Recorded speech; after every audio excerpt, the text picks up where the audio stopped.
Hello and welcome everyone to the Fed Impact Retirement Training for today.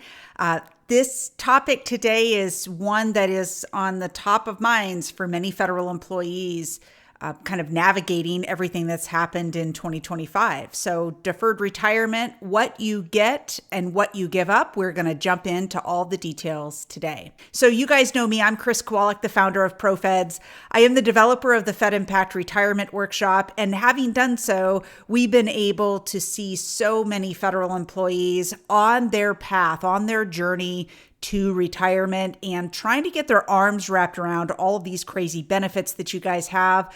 And so I'm really lucky that we have firsthand knowledge of the real things that federal employees are concerned about. And so we're delighted to be able to do today's session for a little bit different of a subset than we normally focus on, right? We're normally focused on the group of people who are right on retirement's doorstep and they're making decisions. But for deferred retirees, you guys might be much further away from your natural point of retirement, and you've got all these decisions to make as well. For today's session on deferred retirements, I think it's important that we strike a balance between recognizing what you can gain in the process, so what you're getting out of a deferred retirement, but also being fair to what you give up. And certainly if this is a voluntary choice that you are making to leave government service, there are certainly things that you want to have top of mind before you make a decision like that. So this session today is going to be all about exiting federal service before you can get an immediate pension.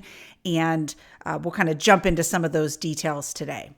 So for our agenda, we're going to talk about eligibility. So who even qualifies for a deferred retirement? Next, we'll talk about how much the pension is that you can really expect to receive, when you're going to receive it, some options that you have if you don't want to wait to receive that pension, and then what happens to all of your other benefits. Now, for today's session, we're going to cover the wave tops of several different benefits as far as what you might be able to keep, what you might lose. We're not going to be able to dive deep into the details of all of those benefits today, but we have lots of training available on demand right on our website at fedimpact.com. You can go to webinars, articles, podcasts, all of that, where we have a wide variety of these topics that are covered, where we dive much deeper if you're interested in that kind of depth of the material. All right, so for today's session, I'd like to start with full eligibility, because we have to give some context or some framework around this concept of retiring before you're fully eligible. You have to first know what it means to be fully eligible. Okay, so to be fully eligible, you're going to need to meet age and service year requirements. So you have to meet a combination of age and service years. Next, being fully eligible means that this is a voluntary decision that you get to make to leave government service. Nobody has to approve your request. You can simply leave. Now, we always want you to give a little warning to your agency, but you don't have to get anybody's approval. You are already eligible and can walk out the door on your own accord. By virtue of being fully eligible to retire, that means your pension is going to start immediately, and there are no penalties applied to your pension. Okay, so if you look to the right-hand side, kind of in that middle area, you're going to see the FERS full eligibility rules.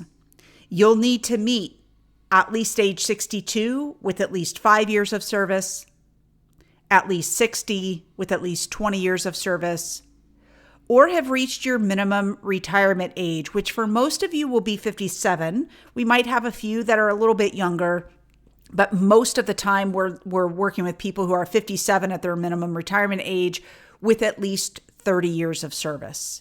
Now, if you're curious where you might fall in that MRA kind of continuum here, you can look off to the right-hand side and find the year in which you were born. You go to the right-hand side, and that is your minimum retirement age.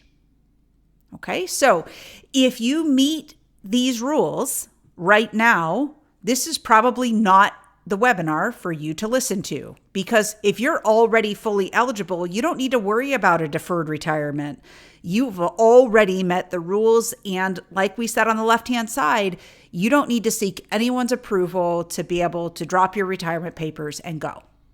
But I'm going to guess that you all read the description of today's training and you realize that this session is for people who may not meet these rules and you want to see what options might be available to you. Okay, so before we dive too deep in deferred retirement, I feel compelled to call out the difference between the deferred resignation program that was offered by the Trump administration earlier this year and where some agencies continue to offer this in different rounds, and contrast that with the deferred retirement type. Okay, so with the deferred resignation program, this is not a type of retirement. Let me repeat that. The deferred resignation program is not a type of retirement. So the DRP, the fork in the road, all the names that we have for that program, that is not a type of retirement. It is simply an invitation for federal employees to voluntarily leave government service. And that can be under a wide variety of conditions. And they threw in a couple of perks, right? We know one of those perks was you get to stay employed through September 30th and you don't have to come to work. You still get your normal paycheck, right? That was a perk that we had never seen before. But when we think of the various conditions that someone could retire, they may be fully eligible. They may meet the rules for MRA plus 10. We'll talk a little bit about that today. They may be offered a VERA, right? That early out. A deferred retirement, which is the primary thing we're going to be talking about today. And frankly, some people took the DRP knowing that they weren't eligible for any pension ever if they left right now. Okay, so I just want to stress, I don't want there to be any confusion between the deferred resignation and the deferred retirement. I was really hoping that they would not name these things so similarly because it's causing a lot of confusion amongst the federal workforce that we're going to try to dispel today. Okay, so for the deferred retirement that we're going to be talking about today, this is a type of retirement that allows for you to draw a pension payable in the future. Okay, it's not available to you right now because of your age and service requirements. It is available in the future. And it can either be a voluntary choice or an involuntary one. So a voluntary choice is you just deciding that you're going to go ahead and separate. Maybe this just isn't for you. You have another job opportunity, whatever it might be. This is your choice to just walk out the door. An involuntary deferred retirement would be a scenario where you're under a reduction in force and your agency has exhausted all the other opportunities to get people to voluntarily leave, and now they have to move to involuntary separations. If you have had the required amount of service to be qualified for a deferred retirement, that RIF would put you in that deferred retirement status. Okay, so let's talk about what that is. There are lots of different ways to be eligible to retire. I've used this chart several times now, and I always get a great response from employees of just how clear it makes things. But I want to talk a little bit about each one of these areas. So let's start on the left-hand side where we have that red column. It's probably pretty small on your screen, but at the top of that, if you have less than 5 years of service when you separate, there's no pension for you. It doesn't matter how old you are, there's no pension, and there will never be a pension if you did not have at least 5 years of federal service. Okay? Now I want to go to the bottom, to the gold area, the full eligibility. This is simply a different way of describing what I've already showed you in a previous chart, which was if you have at least 5 years of service and are at least 62, you are fully eligible to retire. If you're at least 60 with at least 20 years of service, you are fully eligible. And if you have reached your minimum retirement age, in this chart, we're showing it at 57. It might be a little sooner for you, but if you're at least that MRA with at least 30 years of service, you are fully eligible to retire as well. So if you find yourself in that gold area, you are already fully eligible. And again, this might not be the webinar for you. Next, I want to go to the blue area, the MRA plus 10. This is a scenario where an employee has met their minimum retirement age. So again, on this chart, we're showing 57, and they have at least 10 years of service. Okay, but they don't have the full amount to be fully eligible to retire, the 30 years. Okay, so if you've met your minimum retirement age and you have at least 10 years of service, you are eligible for an immediate pension. It's just going to be penalized if you take it right away. We're not going to dive greater into those details today. We have a whole webinar on MRA plus 10, and I would encourage you to go listen to that if you find yourself in that scenario. Next, I want to go to the far right-hand side of the screen where you see all of those little stars. So in the event that we are in a situation where we have early outs being offered, which are the VERAs, that is a voluntary decision for you to go ahead and leave government service, or we have a discontinued service retirement situation where you are under a RIF and your number's called and you are put out into retirement, it would be considered a discontinued service retirement. So VERAs and DSRs operate exactly the same. The only difference is one is voluntary and one is involuntary. Okay, so anywhere where you see those stars, if there's a VERA offered, you are able to leave government service and draw an immediate pension. Now, if you are already fully eligible, you do not need a VERA or a DSR to be able to leave. You have your own authority to be able to walk out the door. But I went ahead and put stars in all those areas. I don't want there to be any confusion that you're not allowed to leave or anything like that. So anywhere where you see a star, the VERA and DSR authority is kicking in here. As for the rules for VERA and DSR, an employee must be at least age 50 with at least 20 years of service, or any age with at least 25 years of service. Okay, so that's where you see all those stars. Of course, if you are already fully eligible, you do not need a VERA to be able to leave, but I went ahead and put stars in all of those areas in the event that a VERA is offered. You know that you can still leave under those rules. Okay, so now I want to look at the deferred area that has stars and doesn't have stars. Okay. Many of you are in a scenario right now where your agency is still offering the early out, or perhaps they've moved into the RIF. And so if that's the case, you're going to be looking at the gray area with the stars on the right-hand side. If your agency is offering a VERA or DSR, then great, you qualify under that. If they're not offering those and you don't qualify for one of those, you're going to be just in the regular gray deferred bucket here. And that's the nature of the training that we're going to be doing today. Okay, so for your handouts, I went ahead and included just a little bit of a legend so that there was no confusion. I'm going to talk more, of course, about the deferred retirement today, but I wanted you to have this in your handouts in the event that you had any questions. Okay.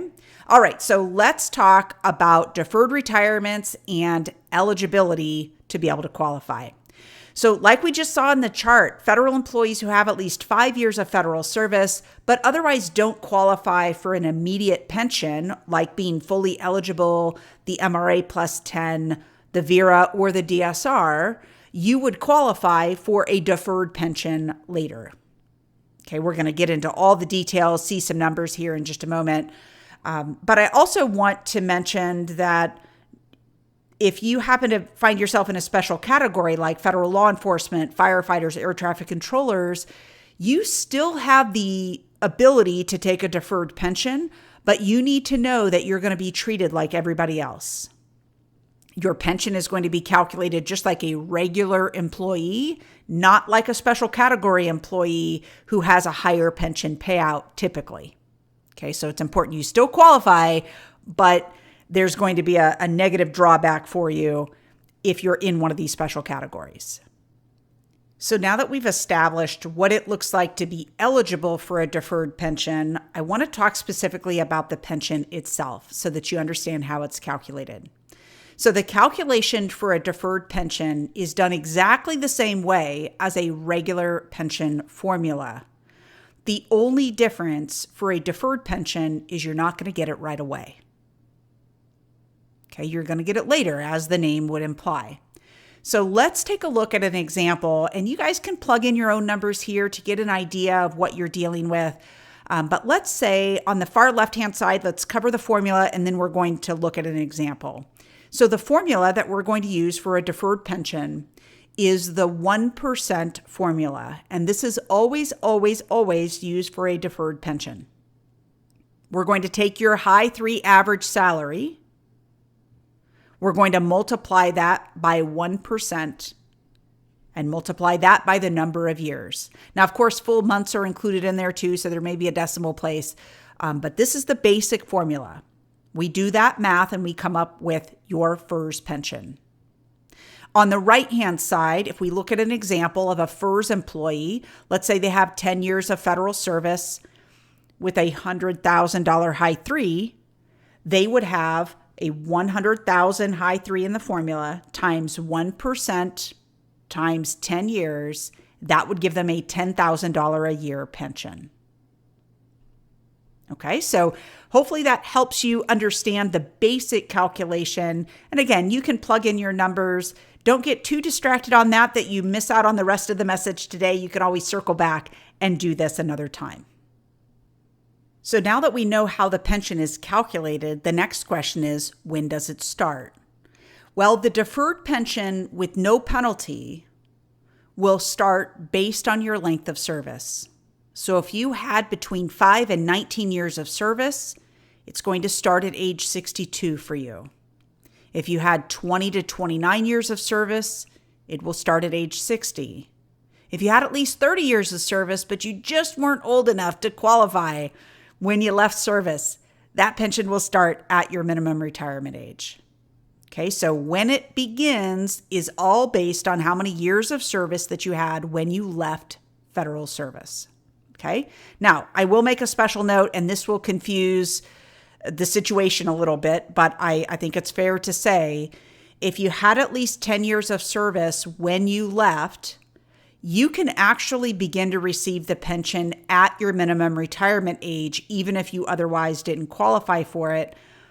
The thing is, you're going to suffer a penalty that is a permanent 5% penalty for every year that you're under the age of 62.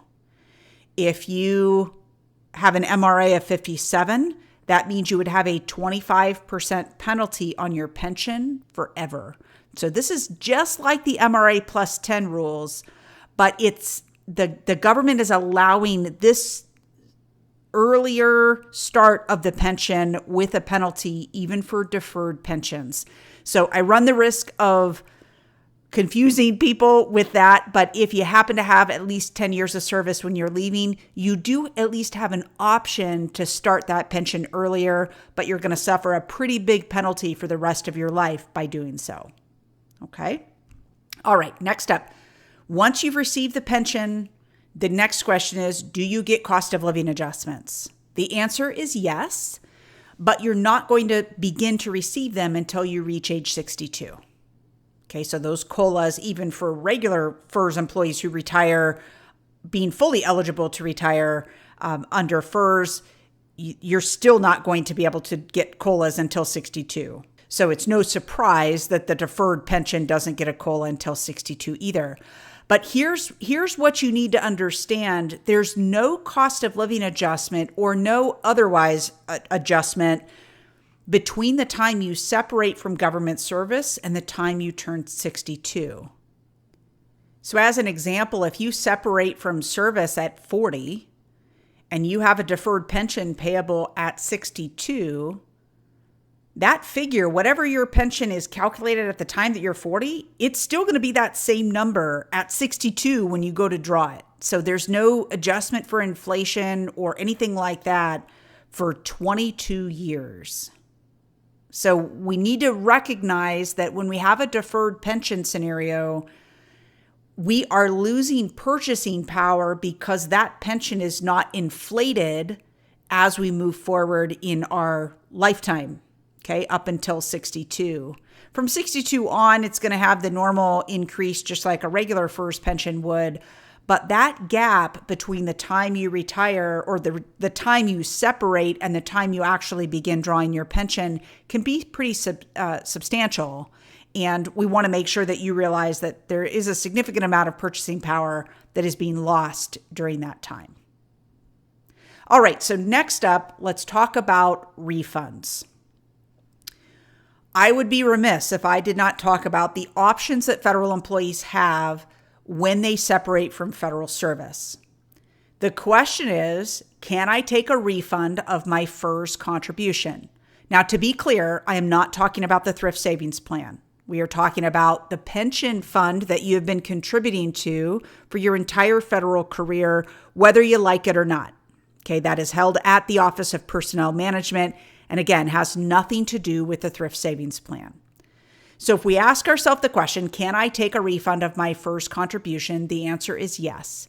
When you separate, you can choose to receive a refund of your FERS contribution instead of receiving a pension later. Let me repeat that. You can receive a refund of your FERS contribution instead of receiving a pension later. The question will be, which one is more valuable to you? All right, so the amount that can be refunded is an amount that's equal to what you have personally contributed into FERS.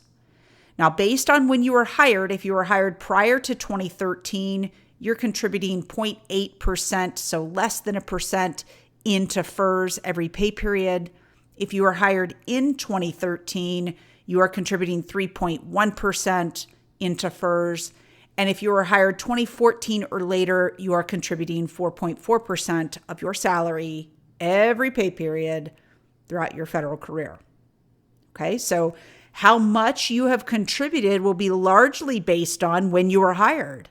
One, because that many years have passed and you have that many more years of contributions that you have made, but also because of the percentage of your pay that you're going to have to contribute. So you would naturally think that someone who has more years of service would have more in their FERS fund. But in reality, because of how substantively different the 4.4 is from the 0.8%, you may have a lot more in that FERS account for an employee who has fewer years of service. Many employees are curious how to know how much you've contributed so far into the FERS program. I will share with you most pay stubs show the amount that you've contributed so far, but there's a catch. First, some of them don't. Some of them don't have a field for that at all, so you're going to need to ask your HR department. But the second thing is, if you have moved around to different agencies, the amount that you've contributed to FERS, if you see it on your pay stub, is only for the time that you have been with your current agency. They, for some reason, don't show the full amount. Okay, so keep that in mind. And if the number doesn't make sense to you, go to HR and ask some questions so that you fully understand what you're looking at. Just remember, if you take a refund of those FERS contributions, you forfeit any future pension that you otherwise would be entitled to. All right, so the question is it better to take a refund or wait for a pension? And sadly, the answer is it depends. So let's look at a quick scenario just to put some framework around this discussion. Let's say that you have a $10,000 a year pension. You know you're gonna draw it down the road based on your years of service that you have right now. So it'll either be 62, 60, or your MRA that you're able to draw that $10,000 a year. Okay. Next up, you look at your pay stub. You've only been with that agency and you see $30,000 that you've contributed to FERS so far. The question is it better just to take the $30,000 and put it in your pocket, or is it better to wait for the $10,000 a year pension? And here's why it depends. The just a couple of questions that I'm putting here. How long do you have to wait to start your pension? Are you waiting 22 years or 2 years, right? That will be very different. Here's a question that none of you can answer. How long will you live while you're drawing your pension? If you start to draw your pension at latest 62 and you live 30 years, that's a very different scenario than you dying early after you begin drawing your pension, or frankly, before you ever started drawing it. And then the last question that I have here is, if you take a refund, what are you doing with the money? This is the part that makes it so difficult to do kind of a break-even analysis, if you will, because if you're taking the money to blow it versus taking the money to invest it, the outcome of that 30,000 in this example will be very different, right? What do you have to show for that 30,000 other than the principal, the initial principal? What can it do for you between now and the end of your lifetime? And so that's why I'm not going to show you a graph of like the perfect point and it's, it takes you this number of years before you break even, because there are so many factors that go into this decision of whether it's better to take a refund or wait for a pension, that I think I would be misleading you if I oversimplified that graph to show you what that looks like. Okay, so you owe it to yourself. If you're thinking about taking a refund or frankly taking a deferred retirement to begin with, like that option of leaving service to make this decision, you owe it to yourself to do your own analysis, get some help from a financial professional who does this type of cost-benefit analysis for a living, and be able to see where that break-even point really happens for you based on the factors that are affecting this decision in your circumstances.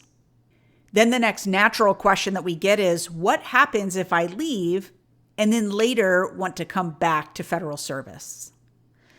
If you leave federal service and end up coming back, two different things could happen, and it all depends on whether you took a refund of your first contributions or not. If you took a refund, so you decided to take that $30,000 out in our example, if you want credit for that original time that you had with the federal government, you're going to have to pay that money back with interest. And that allows that original service that you had to count towards eligibility for a full pension and in the actual calculation of the pension itself. Okay, so two different parts of this that we want to make sure that time counts for: being eligible to retire and calculation of the pension. However, if you did not take a refund, let's say you said, you know what, I'm going to wait for my deferred pension later. I'm going to go out and get another job. I'm going to go on and live my life, and later I'll draw the pension. You would have simply had what we call a break-in service.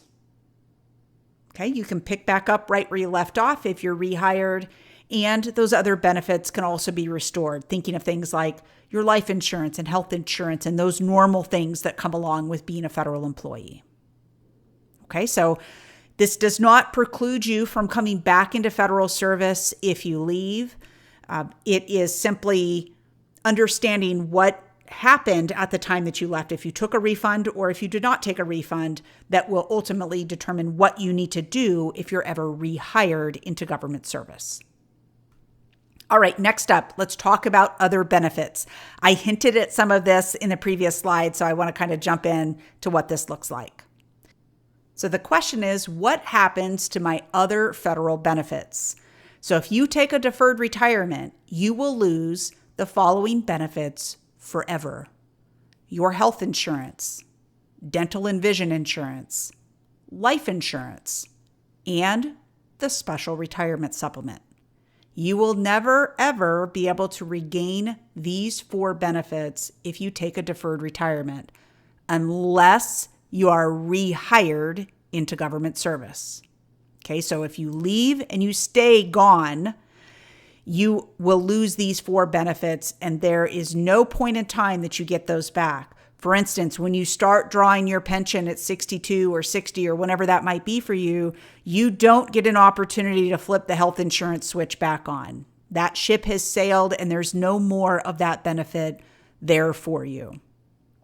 You are able to keep a couple of benefits. You're able to keep long-term care insurance through the federal program if you've already purchased it.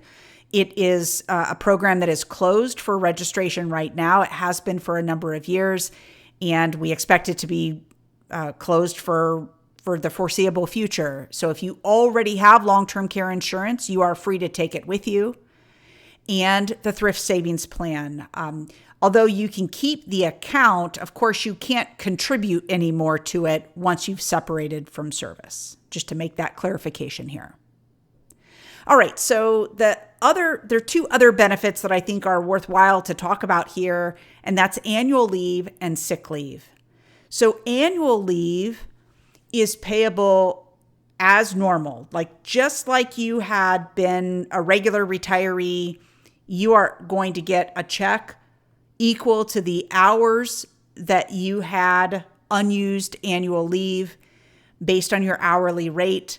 That is payable to you within a few weeks after leaving government service. So annual leave, there is absolutely no difference if you went out on a regular retirement or a deferred retirement. It all works exactly the same. For sick leave, however, normally sick leave is applied. It's converted to years, months, and days and added to your pension calculation, but not so for deferred retirements. Your sick leave will be forfeited when you separate from federal service. So it's important. If you don't want to lose it, you need to use it during that time.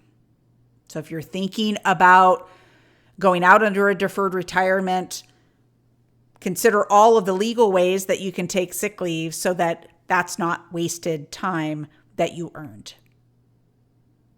All right, next up is survivor benefits. So this is a way to protect a portion of your pension for a surviving spouse. So the question is, will my spouse get my pension if I die first? So the key is, when you file to begin receiving your pension, you're going to make an election on the retirement application for the survivor benefit. And this is what your spouse will receive when you die. You can make an election for your spouse to receive half of your pension when you die, and you're going to pay 10% while you're living. Another option is to protect 25% of your pension, and you're going to pay 5% while you're living.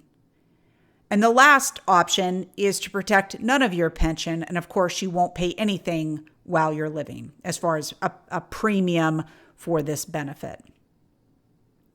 It is important to know, just like a regular retirement, your spouse, if you're married at the time when your pension starts, your spouse is entitled to a 50% survivor benefit, and they must provide their notarized consent for a lesser amount. So if you don't want to give up 10% of your pension and your spouse agrees with you, then by all means, you can select a lower amount, but they have to provide their notarized consent for you to be able to do so. All right, next up, what if I die before my deferred pension starts? So in that period where you've separated from federal service, but your pension hasn't started yet, if you die during that time, your spouse will not receive any survivor benefit. Okay, so what happens? Well, remember, you've contributed all of this money into FERS. In our example, we showed $30,000. Someone is going to get that $30,000 back.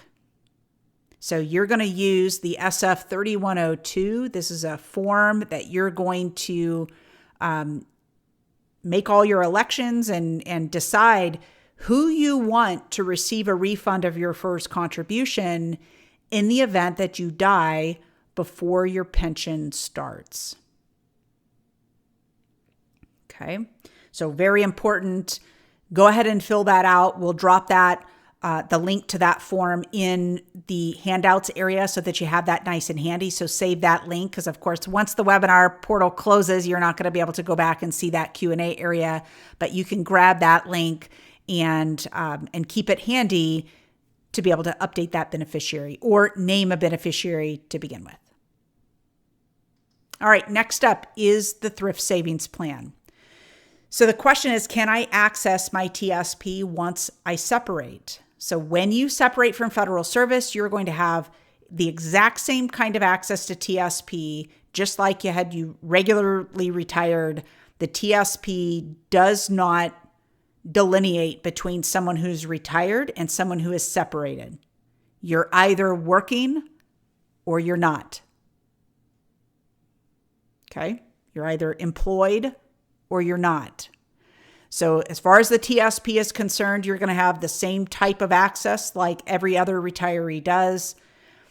Generally, TSP funds are not accessible to you for at least 30 days after you separate from federal service.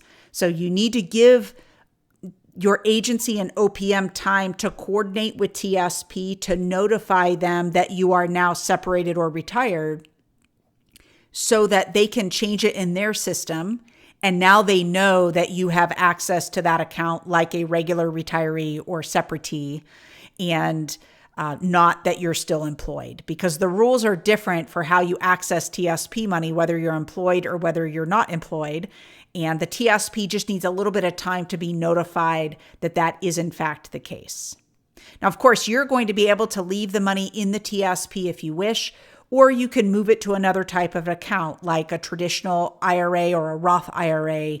All depends on the type of money that you have in the TSP. So traditional money goes to traditional money, Roth money goes to Roth money on the private sector. So you'd want to look at the type of account that you're moving it to, but you are free to be able to do that at the time that you separate, as long as TSP has been notified that you're now separated, and that unlocks the ability for you to move your money.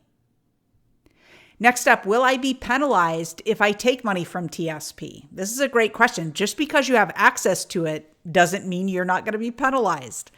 So generally, the IRS penalizes employees who take money out of accounts like the TSP too early. That too early mark is 59.5. Okay, so there are some special rules for accounts like the TSP where they're going to make some special exceptions here, but it is important to realize 59.5 is a really important mark in time. So here's the deal with how penalties are going to be assessed or not assessed. If you will be at least age 55 on December 31st of the year that you separate, you will have penalty-free access to the TSP from that point forward.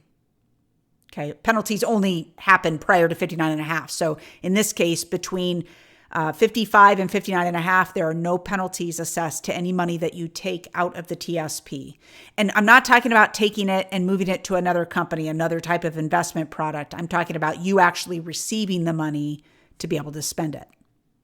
Okay, so this is a great perk as long as you are separating in the year in which you turn 55. If you will not be at least 55 on December 31st of the year that you separate, you will have a 10% early withdrawal penalty on all money that you receive from the TSP prior to 59.5. So it's not like once you hit 55, there's no more penalty. No, if you separate at 40, any money you take from 40 to 59.5 will suffer a 10% early withdrawal penalty. Okay, so we really want to try to avoid that if we can, or at least help you to understand that there is going to be a penalty that helps you hopefully be a little bit more judicious in how it is that you take money from an account like this. All right, next up are the forms. Like, okay, you're in a situation where you think deferred retirement's a good idea. What do you do? How do you actually put the wheels in motion here? Well, as far as what forms you use, it will depend on what it is that you're doing. So when you leave service, you're going to complete a document called the SF-52. This is a request for personnel action. This is what initiates your resignation. When you are ready for your pension to start way off into the future, you're going to file Form RI 92-19, which is the application for deferred retirement. You're going to do this about 60 days prior to the date that you want your pension to begin. Okay, so today we've talked about an awful lot, thinking of kind of wrapping this up into a little bit of a ball here. There's a lot that goes into deciding whether a deferred retirement is right for you. If this is a voluntary choice that you are considering, you have the ability to really think through everything and decide, run the numbers, is this the right way for me to go? But of course, if this is an involuntary separation under a RIF, and it just so happens that you have at least 5 years of service, so you're eligible for a pension, you might not have the time to be able to sit down and run the numbers. And frankly, even if you run the numbers and decide that this is not ideal, this might still happen to you. So I really encourage you, when you're thinking of what you do with today's information, that you give that some serious thought. So just a quick wrap up for today. Once you have at least 5 years of federal service, you are considered vested for a federal pension. I do want to point out it is 5 years of federal service, so military time doesn't count in that vesting period. Okay? If you don't qualify to retire with an immediate pension based on your age and service requirements, you will be eligible for a deferred pension to be paid at a later date. Most of the federal benefits are lost and cannot be regained later with a deferred retirement. And I think you can appreciate from today's material of like the decisions that you're going to need to be making. If you don't have clarity on your numbers, it's really hard to know what decision is right for you. So I encourage you, get some clarity on your numbers, find out how much you've contributed into FERS, do your own cost benefit analysis, get with a financial professional. There's links right in the webinar portal to be able to request a meeting to be able to do something like that. If that's something that you're interested in, get to a workshop, understand the benefits, all of those things. Very, very important. Because here's the deal. When you know your numbers, your decisions become more obvious.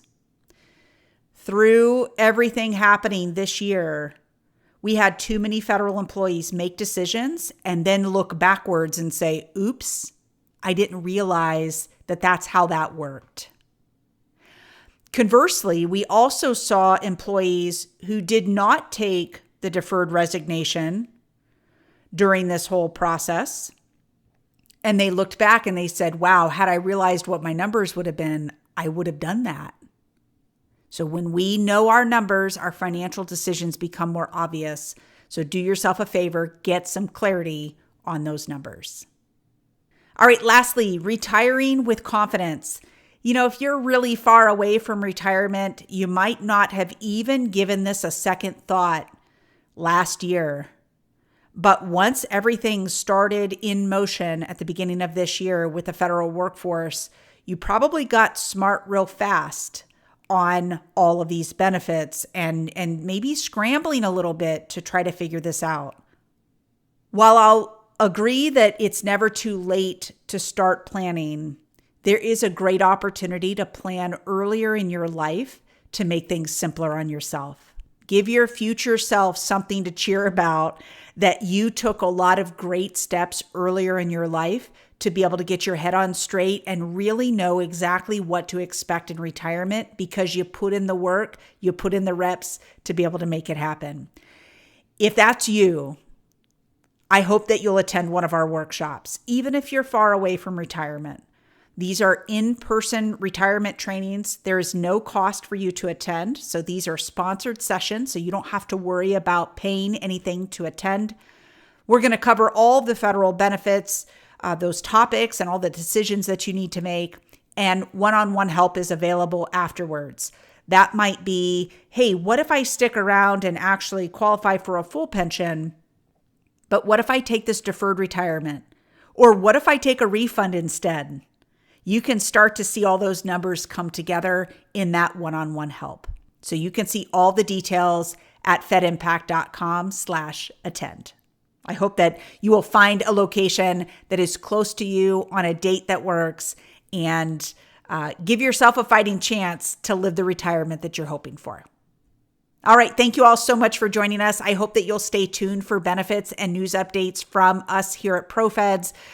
We are delighted to be able to continue to offer workshops all over the country for federal employees. You can find those at fedimpact.com/attend. And to register for the next webinar or to see any of the replays of the library that we have, the extensive library that we have of past webinars, you can go to fedimpact.com/webinar. Hey, thanks so much for joining us today. We will catch you next time for the Fed Impact webinar.